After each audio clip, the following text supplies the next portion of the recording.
There are still questions about the bottom of the Dodgers lineup and the middle of the Dodgers infield, and there's some options who might be available from other teams. We're going to dig into some of that and a lot more. So let's get locked on Dodgers. You are Locked On Dodgers, your daily Los Angeles Dodgers podcast. Part of the Locked On Podcast Network, your team every day.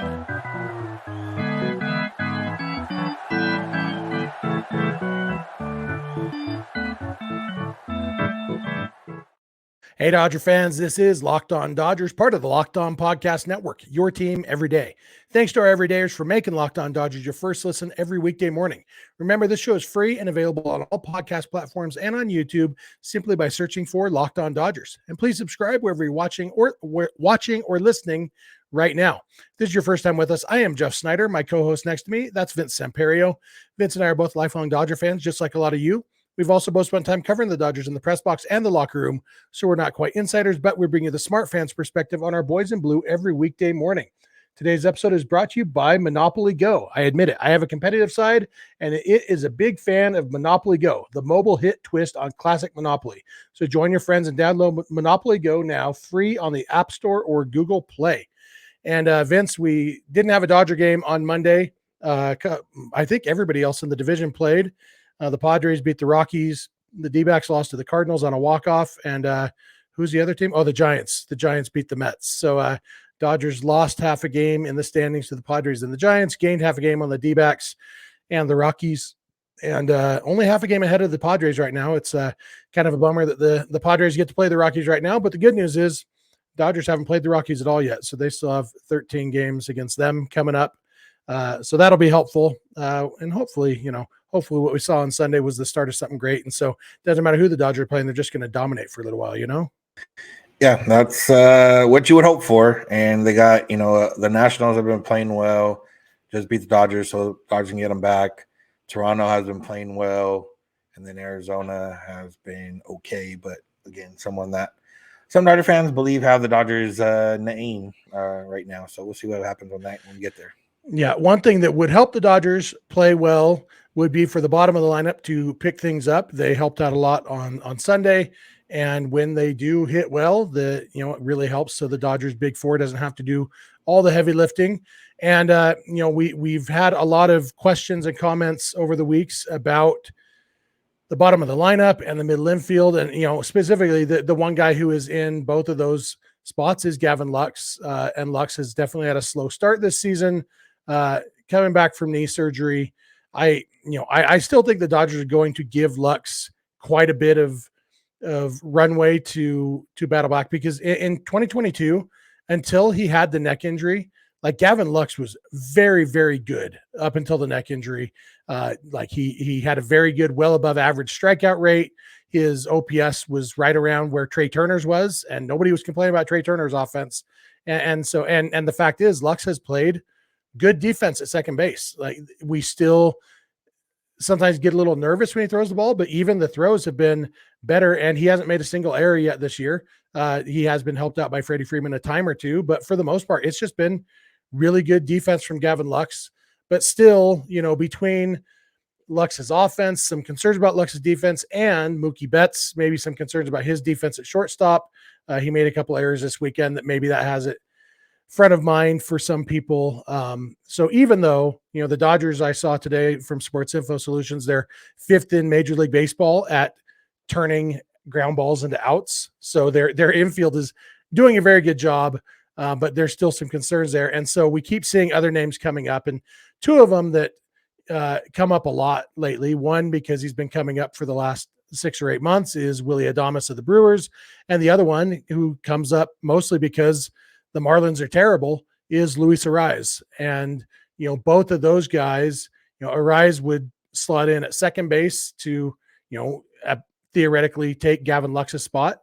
And Adames would slot in at shortstop and move Mookie back to second base to take Gavin Lux's spot. So either one, an acquisition of either of those guys would mean either giving up on Gavin Lux or, I assume giving up on Gavin Lux. And so, I think the appeal of Luis Arraez, and maybe we'll talk about him first. I think the appeal to most Dodger fans is the fact that he doesn't strike out. And we've seen a lot of, especially after a weekend like this on Saturday when the Dodgers left the bases loaded 4 times because they just kept striking out. I think it would be nice to have a Luis Arraez type guy coming up in some of those situations. Yeah, he was someone that, one, didn't think the Marlins would be interested in trading for, but then they did nothing this offseason and got a new baseball operations guy, and they've turned a playoff team into one of the worst teams in baseball so far this season. Two, you didn't think about him because you were expecting Mookie and Lux and everyone else to hold it down, and Mookie is obviously, but Lux hasn't been holding it down on the offensive side. It seems like the Marlins, might be willing to trade some guys. Luis Arraez has been mentioned actually with the Padres a couple of times as well, and some other teams. They do have a left-handed reliever, I think Tanner Scott, I think is his name, over there that could also benefit the Dodgers as well. So it starts to match up a little bit there, and he hasn't got off to the greatest start either. He's hitting 276 with an OPS of 683, which he's been a little better over the last 2 weeks compared to the first 2 weeks of the season, but overall not up for the batting title at the moment. So, even if the Dodgers get him, it's not a guarantee that he's going to hit 300 or 330 or, whatever the case is to be up there. But I do think, Dave Roberts usually doesn't get as candid about guys when they're in slumps. But the other day he did get candid about Chris Taylor and Gavin Lux. And, for Lux, he said, someone asked what was the difference between the spring when they saw that something in him that could be, good enough to start for the Dodgers compared to now where he's had a little bit of struggles. And, Roberts basically said in the spring, you're seeing a lot more fastballs. Guys aren't necessarily trying to get you out. Things we've talked about before, guys on the other team are still trying to have success, but they're trying it in different ways that they maybe wouldn't. Or in the regular season, they are trying to get you out. So Gavin Lux has seen way more breaking balls and, is either not laying off of them or swinging and missing at them. And, that's where you get the struggles that he's had. So I do think that the Dodgers are going to give him some time. But if the team continues to kind of muddle around how they are, I could see them starting to make some calls and see what else is out there. Yeah.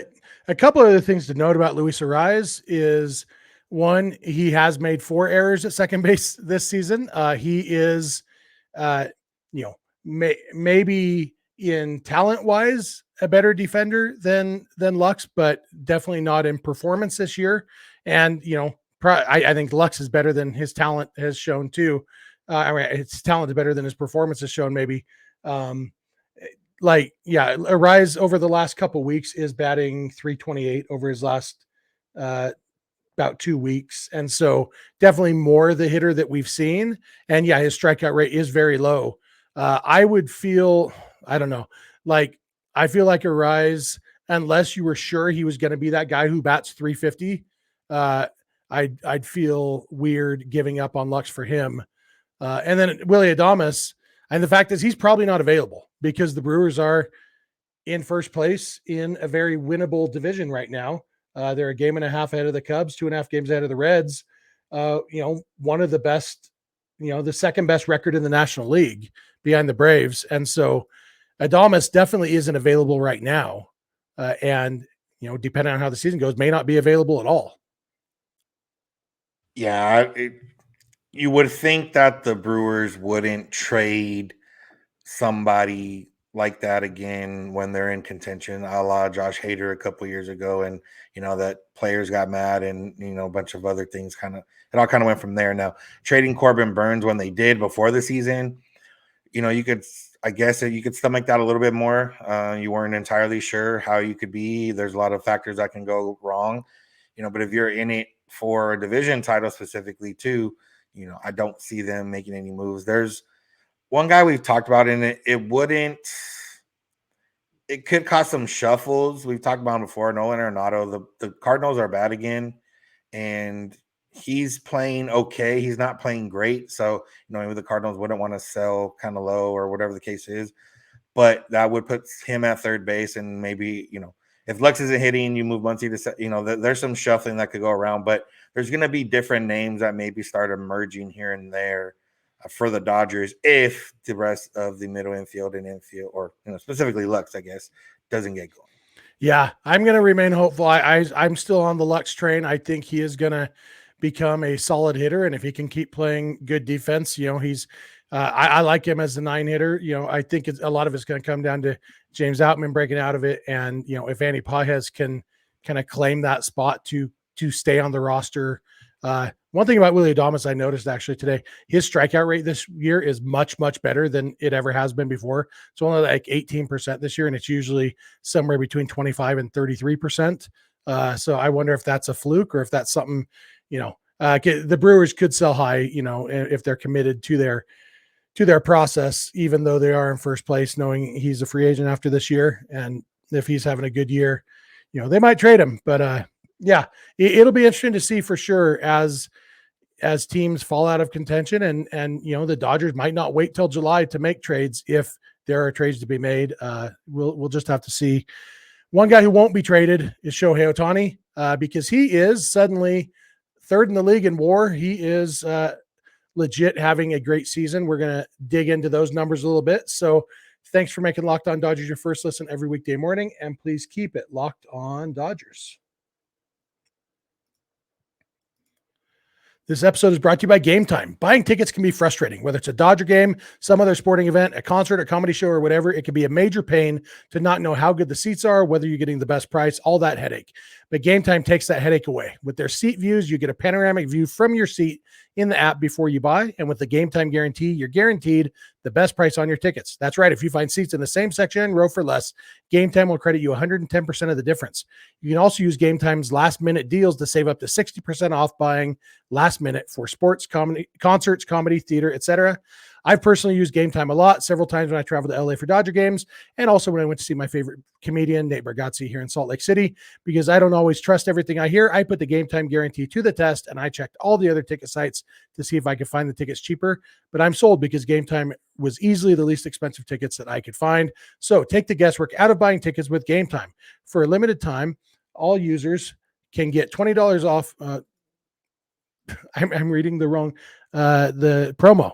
You get $20 off your first purchase using code LOCKEDONMLB. I almost gave you guys the wrong code. That would have been bad. Use code LOCKEDONMLB to get $20 off your first purchase. Download the Game Time app today. Last minute tickets, lowest price, guaranteed. This episode is also brought to you by Policygenius. When I got married and started having a family, one of the most important things to me, the most relief feeling that I had as a young father, was the day that I got a good life insurance policy, because I knew at that point that if something were to happen to me, my family would be taken care of financially.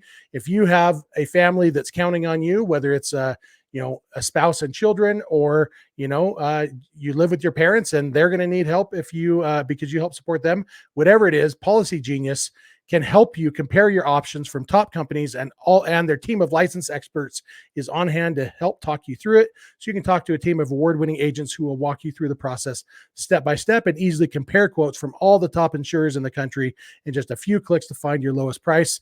You might have a policy through your work, but that might not be enough to offer the protection that your family needs. So Policygenius will give you unbiased advice from a licensed expert support team. They have thousands of 5-star reviews on Google and Trustpilot from customers who found the best fit for their needs. So check life insurance off your to-do list in no time with Policygenius. Head to policygenius.com/LockedOnMLB or click the link in the description to get your free life insurance quotes and see how much you could save.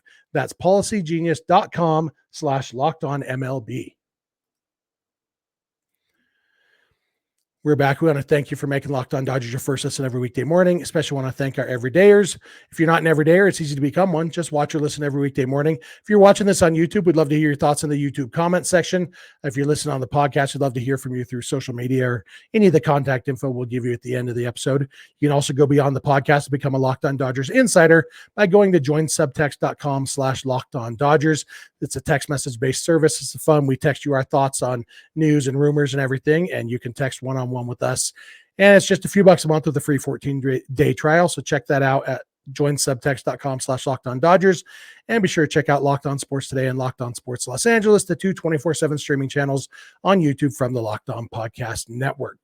And with that said, we want to talk a little bit about Shohei Ohtani. We talked about him yesterday, his record-breaking home run, but I was kind of taken off guard today when I saw a tweet about the National League WAR leaders, wins above replacement, and Shohei Ohtani is at 1.5 WAR so far this season. We're 24 games in, which means it's like 1/7-ish, just less than 1/7 of the season. So at 1.5 WAR, that means that Ohtani is on pace for another 10 WAR season. And he's never had a 10 WAR season batting. He's had the 10 WAR season overall when you factor in his pitching. But last year he had 6 WAR on the offensive side. He's already a quarter of the way there. And considering how he started, that his OPS plus was well below average for the first, week and a half of the season. And then boom, he turned it on, and it being a DH, it's really hard to accumulate a high WAR because WAR has positional adjustments. You get a bonus for playing the hard defensive positions. That's part of the reason that Mookie Betts leads the league in WAR. Obviously, he's having a great offensive season, but doing that from the premium defensive position on the field, or I guess catcher's probably the most premium, but doing it from shortstop helps his WAR. So the fact that Ohtani at DH, where it's all on him, he's not getting any boost from, in fact, he's getting penalized by the position he plays. It's pretty remarkable at the turnaround that he's had the last couple of weeks. Yeah, for sure. And it's one of those things where I think it's gotten lost in the shuffle a bit just because the Dodgers have struggled. Ohtani had the hot streak. The Dodgers were playing well, and then he was just, okay for a while, and the Dodgers were losing, and then he turned it back up again, but the Dodgers still were losing. So it kind of got lost a little bit. But yeah, I mean, he's been great out of the 2-hole. It's one of those things where the Dodgers haven't had Mookie and Ohtani and Freddie all kind of clicking at the same time. That's another reason. Like Mookie overall has had a great year, but there was that one stretch in there where he had 3 or 4 games where he wasn't hitting, and then Freddie had a 2-week stretch where he wasn't hitting, and Ohtani started the season a little bit off, and then kind of picked it back up. But I think those guys are going to get lumped together, and it's going to be combined with the Dodgers win-loss record, fairly or unfairly, however you feel about that. But I do think that you look up and you see, what you saw with him being third in WAR, and you're like, oh, wow, I maybe didn't even realize Ohtani's having that good of a year offensively. Yeah, especially when you think about the fact that he hasn't hit as many home runs as we might expect so far. But if you look at, if we think of it as being 1/7 of the way through the season, and so you multiply all his numbers by 7, think about this at the end of the season. 133 runs scored, 245 hits, 77 doubles, 7 triples, 35 home runs, only 91 RBIs, 35 stolen bases, 368 batting average. I think we'd take that, right? Yeah, I mean, that would set some records, or at least one record for sure. Yeah, 441 total bases.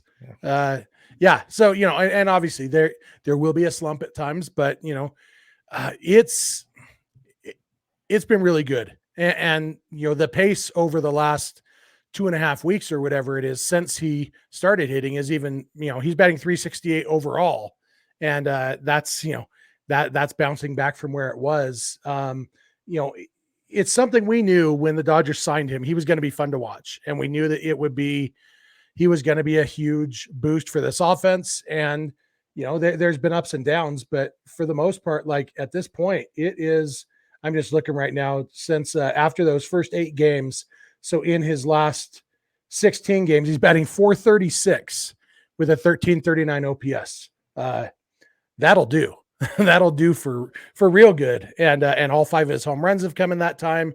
I'm just honestly excited to see what he does the rest of the season, because all the things we talked about yesterday about, having some of the milestones out of the way. And so now he can just settle into the groove. And I mean, watching him hit, he is a really, really good hitter.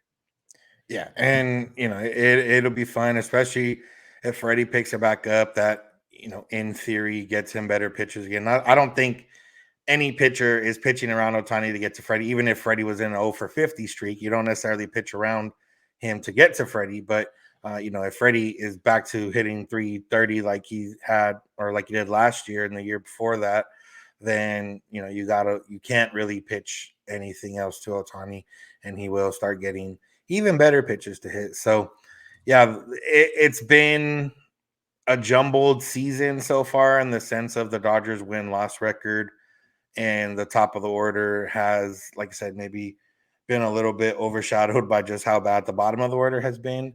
But make no mistake, the top of the order has been pretty good.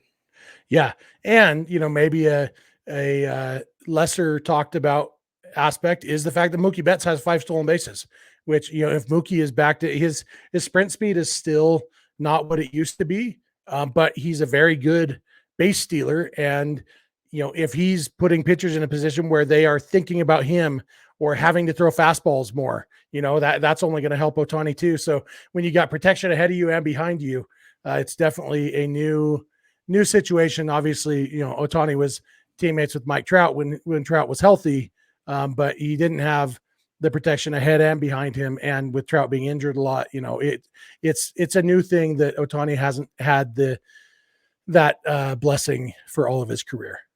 Yeah, Mookie's saving his legs by not having run out to the outfield, and now he's using it to steal bases. So that's a good sign. Absolutely.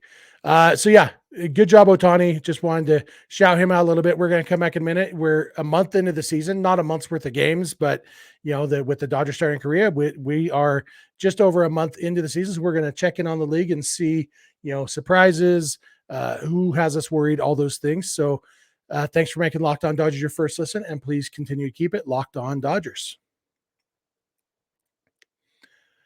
Today's episode is brought to you by Monopoly Go. I've been told I'm a competitive person. That might be true.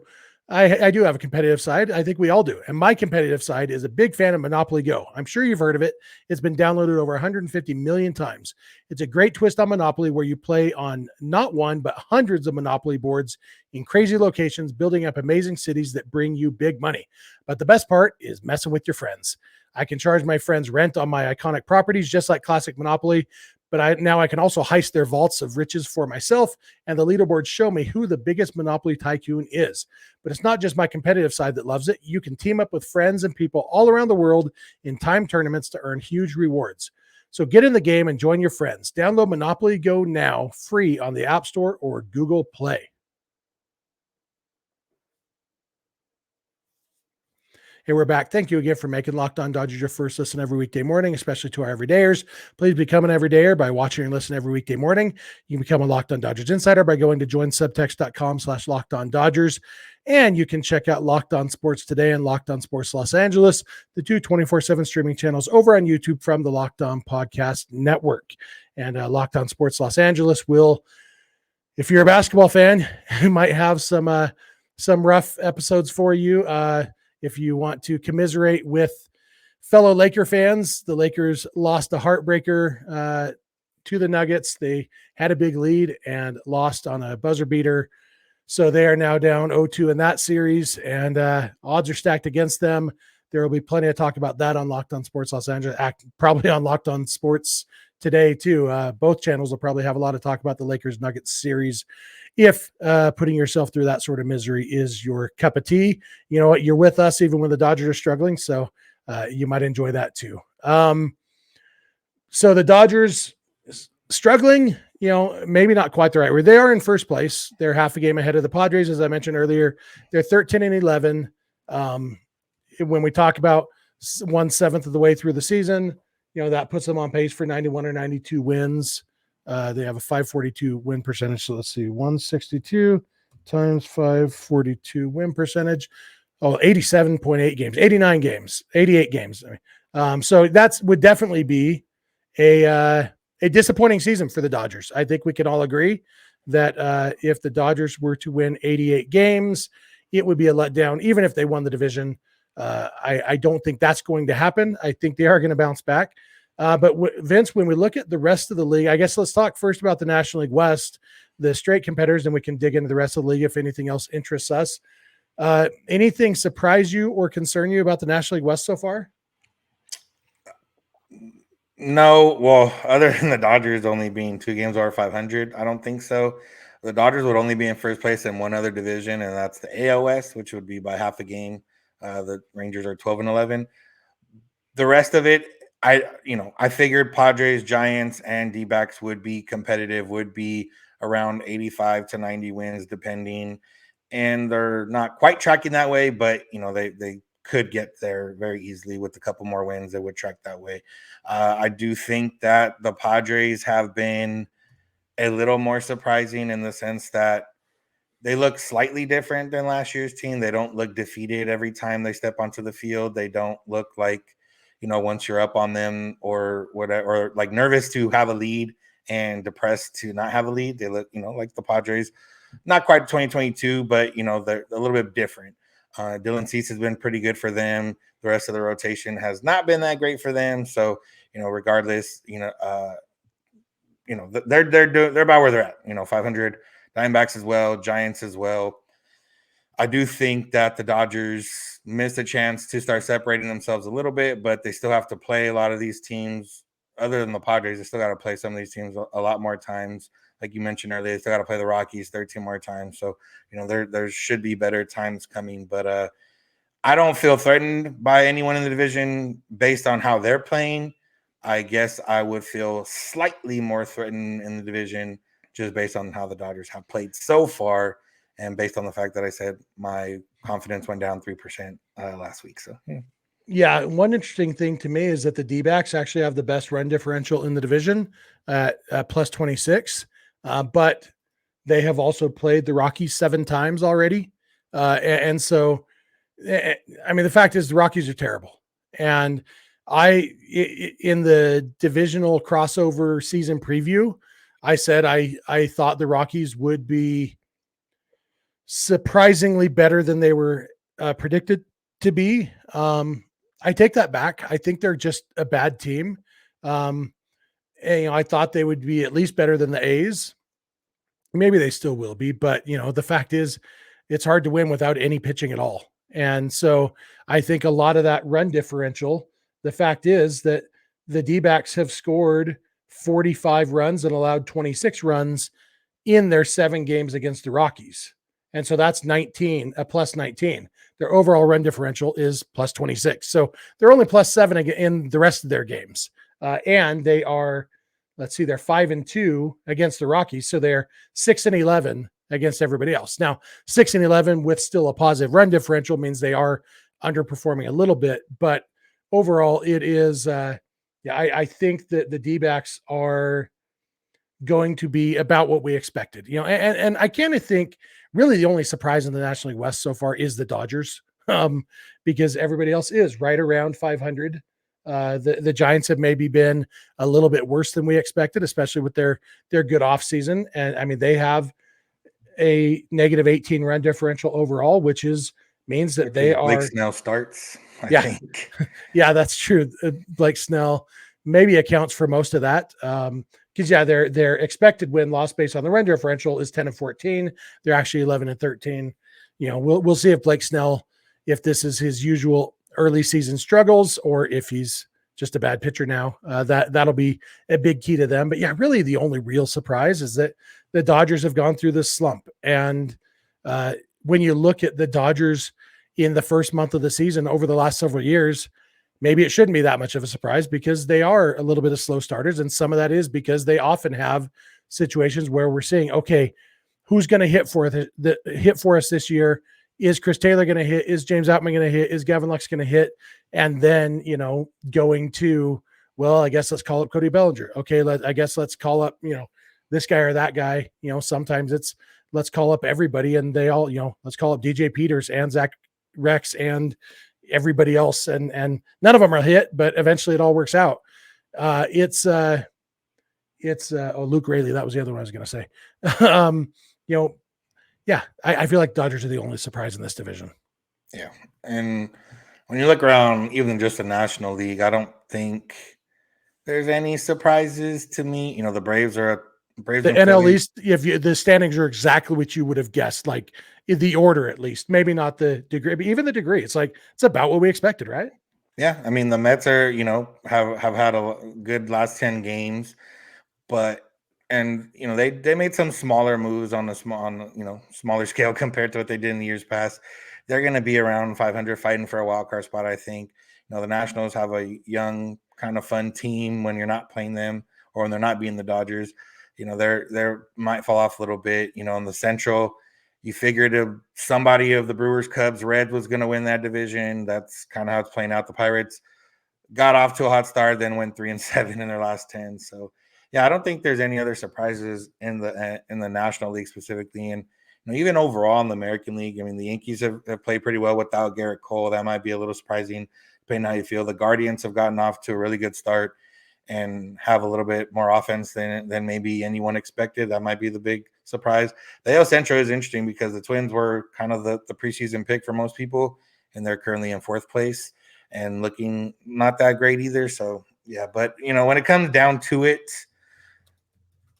the Dodgers are up there with most talented team, if not the most talented team, and they just have to start playing like it.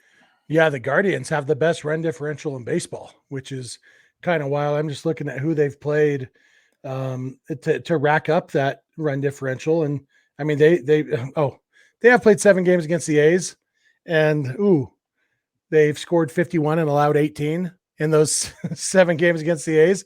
So that's what's that, 33 runs out of their plus 52. Yeah, so that's all out of it. We'll see if and that's why it's so interesting when you're this early in a season. It's like having 7 games against the A's or 6 games against the Rockies or whatever can really change and sometimes give teams false hope or false, whatever the opposite of hope is, dread, despair. And sometimes that's why you play the whole season, because things even out. And sometimes there's bad luck that you play a team when they're hot and they turn out to be a bad team, but you caught them when they were hot. Or you play a good team when they're not hot. And so it's just the craziness of the baseball schedule. But a month in, yeah, it's there's a lot of, most of the divisions, I would guess that really none of maybe the Brewers would be the biggest surprise of leading a division.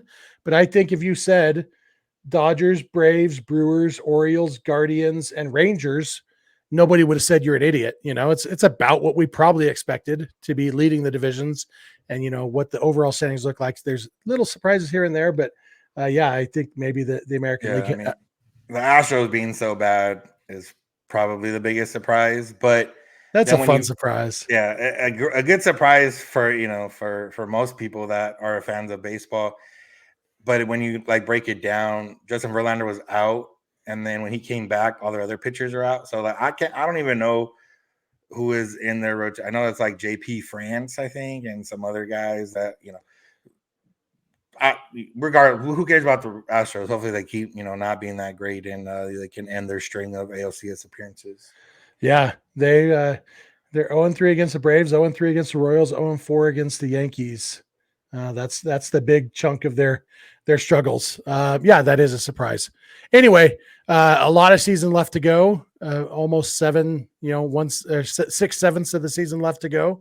So it'll be a lot of fun. Hopefully the Dodgers start their 9-game road trip today, and hopefully it will start bouncing back and take control of the National League West, because I do expect them to take control of it pretty soon and kind of run away with it. That's what I'm hoping for anyway. So you got anything else for today, Vince?